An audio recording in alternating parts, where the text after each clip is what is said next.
بسم اللہ الرحمن الرحیم۔ سر کے درد سے نجات کیسے پائے؟ سر میں درد کی مختلف صورتیں ہوتی ہے۔ کسی کو آدھے سر کا درد ہوتا ہے تو کسی کو آنکھوں کے اوپری حصے میں درد کی شکایت ہوتی ہے۔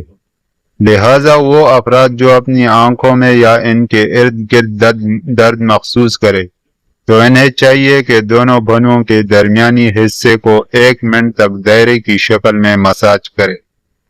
اس طرح کرنے پر سر کے درد میں پوری آرام آ جاتا ہے۔ آدھے سر کے درد سے نجات حاصل کرنے کے لیے سر کے پچھلے حصے میں 2 گڑھے مخصوص ہوں گے۔ ان پر انگوٹھوں کی مدد سے دباؤ ڈالیے اور تقریباً 6 منٹ تک اسی حالت میں رہیے۔ اب یہاں پر ہلکے ہاتھ سے مساج کیجیے۔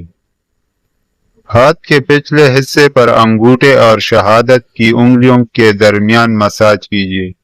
یہ مقام ہاتھ کے پیچھے کی جانب انگوٹھے اور شہادت کی انگلی کے درمیان واقع ہوتا ہے۔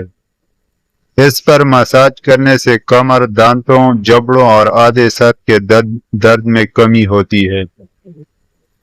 اس کے علاوہ یہ تناؤ کے سبب گردن کے اکڑے ہوئے پٹوں کو آرام پہنچانے میں بھی مدد کرتا ہے۔ گردن کے پچھلے حصے پر جہاں سے کھوپڑی شروع ہوتی ہے اس سے تھوڑا اوپر کی جانب ہلکے ہاتھ سے مساج کیجیے۔ یہ طریقہ آدھے سر کے درد میں آرام دلاتا ہے۔ اس طرح کرنے کے بعد اگر گزارا نہ ہو پائے تو پھر قریبی ڈاکٹر سے رجوع کریں۔